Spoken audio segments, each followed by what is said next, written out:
नमस्कार दोस्तों, कभी आपने सोचा है कि अगर जंगल में कोई ऐसा पेड़ हो जो इंसान की किस्मत भी बदल दे और उसके पाप भी उजागर कर दे, तो क्या आप उस पेड़ के पास जाना चाहेंगे?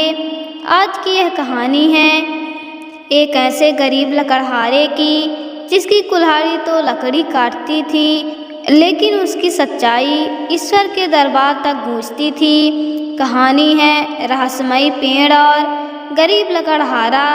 तो अंत तक जरूर सुनिए। बहुत समय पहले की बात है, एक छोटे से गांव के बाहर घना जंगल था। उस जंगल में एक गरीब लकड़हारा रहता था जिसका नाम था माधव। माधव के पास न धन था, न बड़ा घर, न खेत खलियान। उसके जीवन की सबसे बड़ी पूंजी थी उसकी मेहनत और उसका भगवान पर अटूट विश्वास। हर सुबह सूरज निकलने से पहले माधव उठ जाता, अपनी पुरानी सी कुल्हाड़ी उठाता, पत्नी के चरण छूता और जंगल की ओर निकल पड़ता। उसकी पत्नी अक्सर कहती, इतनी मेहनत करते हो फिर भी हमारे घर में बस 2 वक्त की रोटी ही आती है। माधव मुस्कुराकर जवाब देता, भगवान ने आज दिया है, कल भी देंगे। जो हमारे भाग्य में है वह हमें जरूर मिलेगा। गांव वाले माधव की ईमानदारी की मिसाल देते थे। कई बार जंगल में उसे दूसरे लकड़हारों की गिरी हुई लकड़ियां मिलती, लेकिन वह कभी उन्हें नहीं उठाता। वह कहता, जो मेरा नहीं वह मेरे हाथ में शोभा नहीं देता। उसी जंगल में एक पेड़ था जिसे लोग रहस्यमयी पेड़ कहते थे। कहा जाता था कि वह पेड़ रात में चमकता है। उसके पास जाने वाला या तो बहुत धन पाता है या फिर अपना सब कुछ खो देता है। कुछ लोग कहते थे वह पेड़ देवताओं का है, तो कुछ कहते उसमें कोई भयानक शक्ति है। गांव के बुजुर्ग ने सबको चेतावनी दे रखी थी, उस पेड़ के पास मत जाना। माधव ने भी केवल सुना था, कभी उसे देखने की इच्छा नहीं की। वह मानता था कि जिस रास्ते पर भगवान ने रोशनी नहीं दी वहां जाने की जरूरत नहीं। एक साल भयानक सूखा पड़ा, जंगल से लकड़ियां मिलना मुश्किल हो गया, गांव में काम बंद होने लगा। माधव के घर में कई दिन तक चूल्हा नहीं जला। पत्नी की आंखों में चिंता साफ दिखती थी, लेकिन वह कुछ कहती नहीं थी। एक रात माधव ने भगवान से प्रार्थना की, हे प्रभु, मैंने कभी किसी का हक नहीं छीना। अगर मेरी परीक्षा ले रहे हो तो मुझे सहने की शक्ति भी देना। अगली सुबह माधव जंगल में बहुत अंदर तक चला गया, वहीं जहां कोई आम आदमी जाने से डरता था। चलते चलते अचानक उसकी आंखें ठहर गई। सामने वही था, रहस्यमयी पेड़। पेड़ बहुत विशाल था, उसकी जड़ें जमीन के बाहर थी और तना किसी मंदिर के स्तंभ जैसा लगता था। अजीब बात यह थी कि दिन के उजाले में भी उसके आसपास हल्की सी चमक थी। माधव का मन घबरा गया।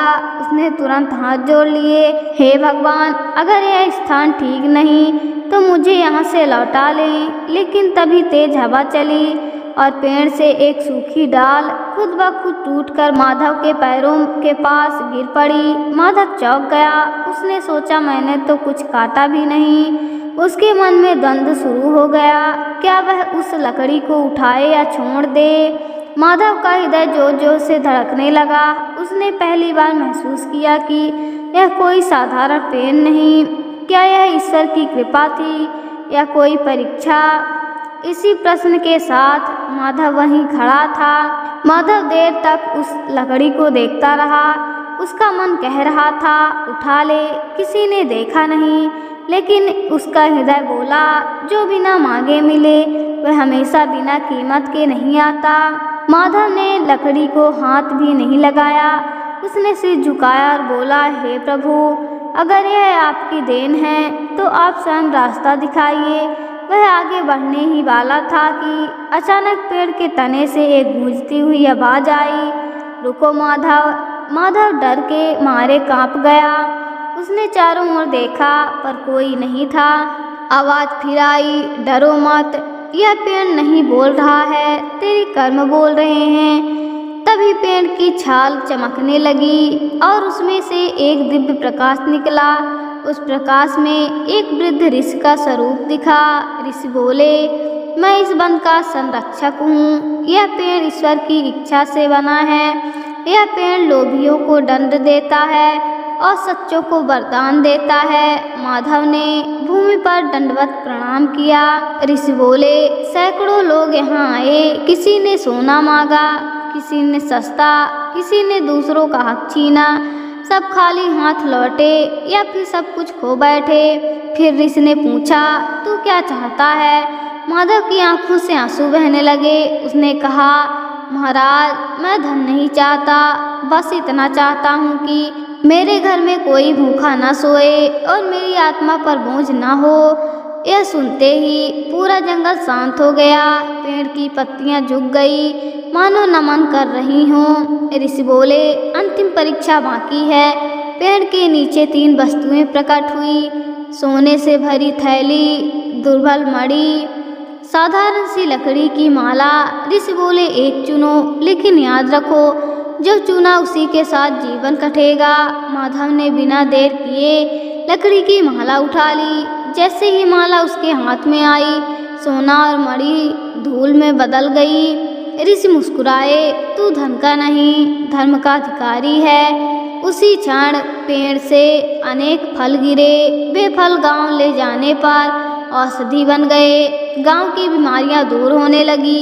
अकाल खत्म हुआ।